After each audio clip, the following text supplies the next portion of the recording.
నమస్తే, welcome to right angle. మీకు Rajinikanth Arunachalam cinema గుర్తుండే ఉంటుంది. అందులో ఆ అరుణాచలం శాసిస్తాడు, ఈ అరుణాచలం పాటిస్తాడు అని ఓ డైలాగ్ ఉంటుంది. ఆయన ఉద్దేశం దేవుడు చెబితే తాను ఎంతటి కష్టమైన పనినైనా చేస్తాను అని. అయితే అరుణాచలం అన్న పదానికి తమిళంలో పర్యాయ పదమే అన్నామలై. తమిళనాడు బీజేపీ అధ్యక్షుడు అన్నామలై కూడా ఆ అన్నామలై శాసించాడు, ఈ అన్నామలై దూసుకుపోతాడు అని చెబుతున్నట్టుగా ఉంది. ఇంతకు ఎవరి అన్నామలై? ఆయన ఎందుకింత వార్తల్లో నిలుస్తున్నారు?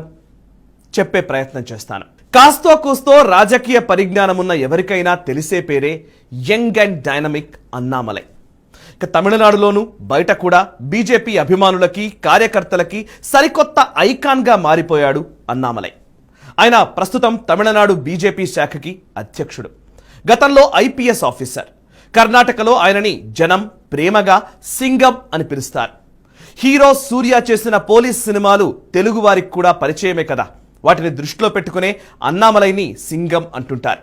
అన్నామలై ఐపీఎస్గా ఉండగా నిజాయితీకి పెట్టింది పేరు. అయితే కాకి వేసిన నిఖార్సైన ఐపీఎస్ అధికారి చిన్న వయసులోనే ఉద్యోగానికి రిజైన్ చేసి పెద్ద బాధ్యత నెత్తిన వేసుకున్నాడు. ఐపీఎస్ నుంచి పొలిటీషియన్గా మారిన డేరింగ్ అండ్ డాషింగ్ లీడర్ బీజేపీని ఎంచుకున్నాడు. అన్నామలై లాంటి ఐపీఎస్ అధికారి తన పదవికి రాజీనామా చేసి పాలిటిక్స్లోకి వస్తే తమిళనాడులోని డిఎంకే, అన్నా డిఎంకే లాంటి ప్రాంతీయ పార్టీలు ఎక్కడో అక్కడ టికెట్ ఇచ్చేవే. ఆయన కూడా అవలీలగా ద్రవిడవాదం వినిపించి హిందుత్వానికి, హిందీ భాషకి వ్యతిరేకంగా కామెంట్స్ చేసి గెలిచేసేవాడు కూడా. కానీ ఆయన అటువంటి అవమానకర పంథాని ఎంచుకోలేదు. ఆత్మవిశ్వాసంతో ఆర్య ద్రవిడవాదాన్ని తిప్పికొడుతూ భారత్ మాతాకి జై అన్నాడు. జై హింద్ అంటూ కాషాయ కండువా కప్పుకున్నాడు. కానీ తమిళనాడు లాంటి రాష్ట్రంలో లాభసాటి ఐపీఎస్ కెరీర్ని వదిలి వచ్చిన అన్నామలైకి బీజేపీ ద్వారా ఒరిగేదేముంది? తమిళనాట కాషాయ దళం పరిస్థితి తెలిసిన వారు ఎవరైనా అన్నామలై నిర్ణయం చూసి అప్పట్లో చాలామంది ముక్కున వేలేసుకున్నారు కూడా. కానీ ఇప్పుడు ఆయన సభలకు వస్తున్న జనాన్ని చూసి ఆశ్చర్యపోతున్నారు. తమిళనాడు లాంటి ద్రవిడ కంచుకోటలో కేవలం 38 బీజేపీ యువ అధినేత కొత్త చరిత్ర సృష్టిస్తున్నాడు. అన్నామలై గురించి మనం మరింతగా మాట్లాడుకోబోయే ముందు ఆయన బీజేపీని ఎందుకు ఎంచుకున్నాడో అర్థం చేసుకునే ప్రయత్నం చేద్దాం. మనలో చాలామంది మేధావులు మతాలన్నీ ఒక్కటే అన్నట్టుగానే రాజకీయ పార్టీలన్నీ ఒక్కటే అని కూడా అనేస్తుంటారు. కానీ పొలిటికల్ పార్టీస్ అన్నీ ఒక్కటే కాదు. కాంగ్రెస్లో ఎవరైనా ఎదగాలంటే గాంధీలకి, వాద్రాలకి జై కొడుతూ దేశాన్ని, హిందూ మతాన్ని తిట్టిపోయాల్సిన పరిస్థితి కూడా ఉంటుంది.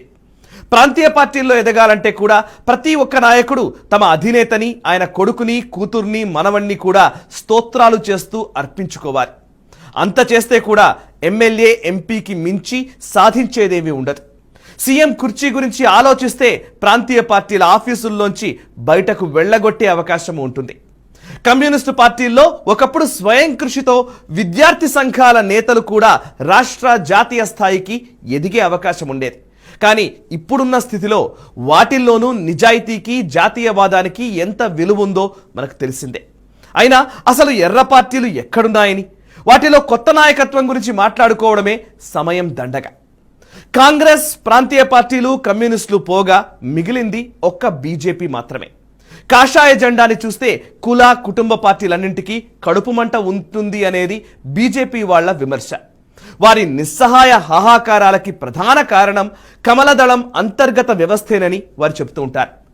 ఆర్ఎస్ఎస్కు అనుబంధంగా పనిచేసే బీజేపీకి కులమో, ప్రాంతమో, కుటుంబమో అవసరం లేదని బీజేపీ నాయకులు గర్వంగా చెబుతుంటారు. అందుకే వాజ్పేయి, అద్వానీ శకంలోనూ, ఇప్పుడు మోదీ, అమిత్ షా కాలంలోనూ కమల దళంలో కులం పేరు, ప్రాంతం పేరు, వారసత్వం పేరు చెప్పుకునే అసమర్థ నాయకులు చాలా వరకు కనిపించారు. ఈ విషయం బీజేపీ అంటే ఇష్టం లేని వారు కూడా ఒప్పుకోక తప్పని నిఖార్సైన నిజం. మోదీ, షా తర్వాతి తరంలోనూ యోగి, దేవేంద్ర ఫడ్నవీస్, హిమంత బిశ్వ శర్మ, బండి సంజయ్ మొదలు కన్నడ నాట తేజస్వి సూర్య వరకు ఎందరెందరో ఎదుగుతూ వస్తున్నారు. వీరెవ్వరూ ఒక రాహుల్, ఒక అఖిలేష్, ఒక ఉద్ధవ్ లాగా తమ తల్లిదండ్రుల పేర్లు చెప్పుకొని రాకపోవడం తేలిగ్గానే గమనించవచ్చు. వారందరికీ ఉజ్వల భవిష్యత్ను సుసాధ్యం చేస్తోంది కాషాయ దళంలోని అంతర్గత నిర్మాణమే. కాంగ్రెస్ సహా ఇతర పార్టీలన్నీ ఓట్లు రాబట్టుకునే రాజకీయాల్లో ఉంటే ఆర్ఎస్ఎస్ దశాబ్దాలుగా ప్రధానుల్ని అందించే పనిలో పడింది. అటువంటి నిస్వార్థ జాతీయవాద సంస్థ బీజేపీకి అండగా ఉండడంతో ఇంతవరకు ఏ నాయకుడు ఏ కుటుంబము కాషాయాన్ని కబ్జా చేయడం కుదరలేదు. అనేక రాష్ట్రాల్లో అనేక మంది మోదీ, యోగి లాంటి నేతలు పుట్టుకొచ్చేందుకు అప్పుడే రంగం సిద్ధమైపోయింది. మన చర్చ ఇప్పుడు బీజేపీలో ఎదుగుతున్న కొత్త తరం నాయకులు, రాబోయే తరం అగ్రనేతల వద్దకు వచ్చింది కాబట్టి తమిళనాడు కూడా ఆ క్రమంలోనే తెర మీదకు వస్తుంది. దక్షిణాదిలో కర్ణాటక తప్ప మరే రాష్ట్రంలోనూ అద్భుతాలు సాధించని భారతీయ జనతా పార్టీ తెలంగాణ, ఏపీ, తమిళనాడు, కేరళలో అన్ని ప్రయత్నాలు చేసి చూస్తోంది. అయితే ఇంతవరకు ఆంధ్రప్రదేశ్లో అంతగా కలిసి రాలేదు. కేరళ కూడా అదే రీతిన ఉంది. తెలంగాణలో మాత్రం బండి సంజయ్ నేతృత్వంలో అధికార పార్టీని బెంబేలెత్తిస్తోంది. 2019 పార్లమెంట్ ఎన్నికల్లో 4 ఎంపీ స్థానాలు గెలిచి అప్పటి టీఆర్ఎస్ కి షాక్ ఇచ్చిన బీజేపీ ఇప్పుడు బీఆర్ఎస్ కు నిద్ర లేకుండా చేస్తోంది. స్థానికంగా బలమైన నాయకత్వం లభిస్తే 5-6 సంవత్సరాల వ్యవధిలోనే బీజేపీ ఎలా బలం పుంజుకోగలదో తెలంగాణ ప్రత్యక్ష ఉదాహరణ. తెలంగాణలో జరిగిందే అటు తమిళనాడులో కూడా జరుగుతోంది. అయితే అమాంతం డిఎంకే, అన్నా డిఎంకేల్ని కాదని బీజేపీకి జనం పట్టం కట్టేసే స్థితి లేకపోవచ్చు. అయినా కూడా తమిళనాడు బీజేపీ అంతకంతకు సంతోషించే స్థితిలోనే ఉంది. ఎందుకంటే చరిత్రలో తొలిసారి ద్రవిడ నేలపైన ఒక జాతీయవాద నాయకుడు కలకలం రేపగలుగుతున్నాడు. అతనే అన్నామలై. మాజీ ఐపీఎస్, డ్యూటీలో ఉండగా సింగం అనిపించుకున్నట్లే రాజకీయాల్లో కూడా సింహంలా గర్జిస్తున్నాడు. ఆయన సభలకు జనం అనూహ్యంగా వస్తుండడం అధికార డిఎంకేకు మింగుడు పడడం లేదు. ప్రస్తుతానికి స్టాలిన్ పార్టీ అన్నామలై ఎఫెక్ట్ ని లైట్ తీసుకుంటున్నట్లు నటిస్తోంది. తమిళ సినిమా రంగంలో రాజకీయాలు ఎక్కువ, తమిళ రాజకీయాల్లో నటన ఎక్కువ అని తెలిసిందే కదా. కాబట్టి స్టాలిన్ అండ్ కో ఎంతగా పట్టించుకోనట్లు నటించినా వాళ్ళు లోలోన అన్నామలైని సీరియస్ గానే తీసుకుంటున్నారని చాలా మంది భావిస్తున్నారు. అందుకు సంకేతాలు కూడా లేకపోలేదు. ప్రస్తుతం తమిళనాడులోని అధిక శాతం మీడియా, జర్నలిస్టులు, సోషల్ మీడియా ఇన్ఫ్లుయెన్సర్స్ అందరూ అన్నామలైనే టార్గెట్ చేస్తున్నారు. డిఎంకే అనుకూల మేధావులు ఆయనపై రోజుకొక పుకార్ పుట్టిస్తున్నారు. అన్నామలై అతి చేష్టలు బీజేపీ హైకమాండ్ కు కోపం తెప్పించాయి అంటూ ప్రచారాలు నిత్యం సాగుతూనే ఉన్నాయి. అన్నామలై కాషాయ దళపతిగా ఉండడం వారికి అస్సలు ఇష్టం ఉండదు. ఆయన్ని ఏదో ఒక విధంగా కార్నర్ చేయడానికి డిఎంకే విధేయులు డే అండ్ నైట్ కష్టపడుతున్నారు. మరోవైపు డిఎంకే చెప్పు చేతల్లో ఉండే కాలీవుడ్ సినిమా రంగం కూడా అన్నామలైకి వ్యతిరేకమే. వీలైనప్పుడల్లా కమల్ హాసన్, బొమ్మరిల్లు సిద్ధార్థ్ లాంటి హిందూ వ్యతిరేక నటీనటులు అన్నామలైపై దుమ్మెత్తిపోస్తూ వస్తున్నారు. మరోవైపు బీజేపీకి, ఆ పార్టీ రాష్ట్ర అధ్యక్షుడికి అనవసరంగా ఎక్కువ ప్రచారం లభిస్తోందని ఏడిచే తమిళ బ్యాచ్లు కూడా పెరుగుతూ ఉన్నాయి. సోషల్ మీడియాలో అన్నామలైని ట్రోల్ చేయడమే చాలా మంది పని.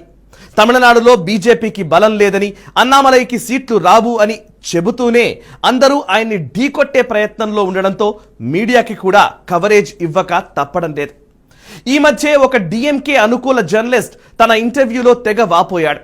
ఆయన బాధ ఏంటంటే ప్రముఖ తమిళ న్యూస్ పేపర్లు మొదటి పేజీలో అన్నామలైకి చోటిచ్చి ఎక్కడో 4వ పేజీలో స్టాలిన్ పాల్గొన్న అభివృద్ధి కార్యక్రమాల వార్తలు ఇస్తున్నాయట.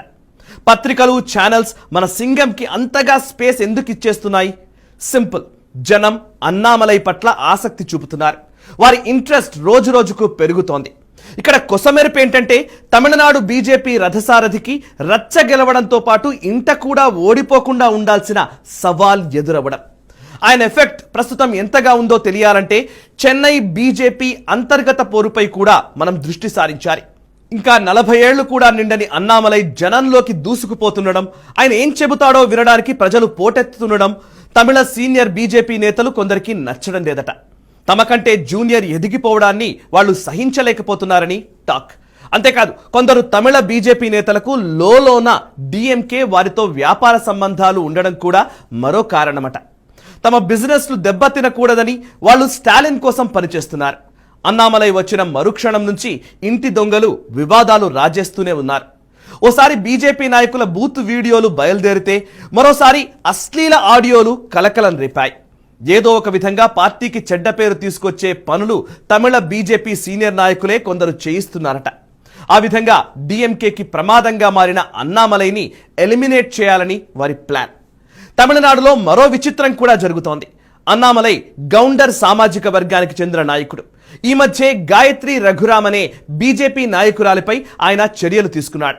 ట్విట్టర్లో పార్టీకి చెడ్డ పేరు తెచ్చేలా ఆమె తన ఇష్టానుసారం మాట్లాడడంతో సస్పెండ్ చేయక తప్పలేదట. ఇంతకు ముందు కూడా పార్టీ గీసిన లక్ష్మణ రేఖ దాటిన కొందరిని అన్నామలై రెండో ఆలోచన లేకుండా బయటకు పంపించాడు. వాళ్లలో అత్యధికులు బ్రాహ్మణ వర్గానికి చెందడమే ఇప్పుడు రచ్చగా మారింది. గౌండర్ అయిన అన్నామలై బ్రాహ్మణుల్ని టార్గెట్ చేస్తున్నాడని మీడియాలో, సోషల్ మీడియాలో రభస జరుగుతోంది. ఈ వాదన చేస్తోంది ఎవరో తెలుసా? డిఎంకే అనుకూల విశ్లేషకులు, మేధావులు. బ్రాహ్మణుల మీద డిఎంకే పార్టీకి ప్రేమ పుట్టింది అంటేనే అన్నామలై ప్రభావం ఎంతగా ఉందో మనం అర్థం చేసుకోవచ్చు. ద్రవిడ రాజకీయాలు మొత్తం బ్రాహ్మణ కులద్వేషంతోనే కొనసాగుతుంటాయి. కరుణానిధి, స్టాలిన్ కూడా తమ బ్రాహ్మణ ద్వేషాన్ని ఎన్నడూ దాచుకోలేదు. కానీ ఇప్పుడు అన్నామలై ఫ్యాక్టర్తో తమిళ బీజేపీలోని బ్రాహ్మణులకి అన్యాయం జరిగిపోతోందని వాపోతున్నారు డిఎంకే పొలిటికల్ యాక్టర్స్. వారి నటనకి అసలు కారణం అన్నామలైకి పెరుగుతోన్న గ్లామరే.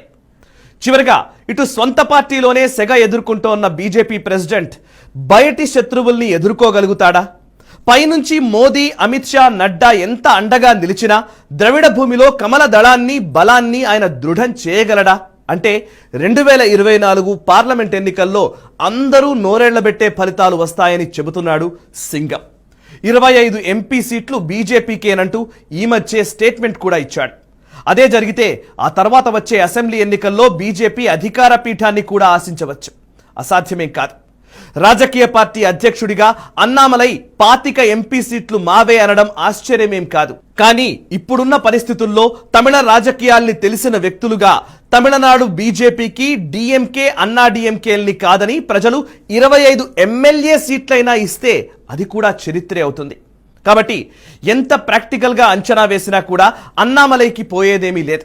ఆయన నిజాయితీగా, నిఖార్సైన పోరాటం చేస్తున్నాడు కాబట్టి ఏ కొద్దిపాటి విజయం లభించినా, ఘన విజయమే పొందినా రెండూ లాభమే. ప్రస్తుతం తమిళ అసెంబ్లీలో బీజేపీ బలం కేవలం 4 సీట్లు మాత్రమే. మున్ముందు అవి ఎంతగా పెరిగితే అంత వేగంగా అన్నామలై స్థాయి కూడా పెరుగుతుంది. కాషాయ దళానికి తమిళనాడులో ఎంపీ సీట్ అయితే ఒక్కటి లేదు. 2024లో బీజేపీ ఖాతాలో పడే ప్రతి ఎంపీ సీటు కూడా బోనస్ కిందే లెక్క.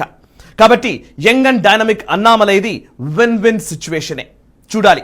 మనం మొదట్లోనే చెప్పుకున్నట్లు అన్నామలైగా పిలువబడే అరుణాచలేశ్వరుడి ఆదేశంతో దూసుకుపోతున్న ఈ అన్నామలై ఏం చేసి చూపిస్తాడో కాలమే నిర్ణయిస్తుంది.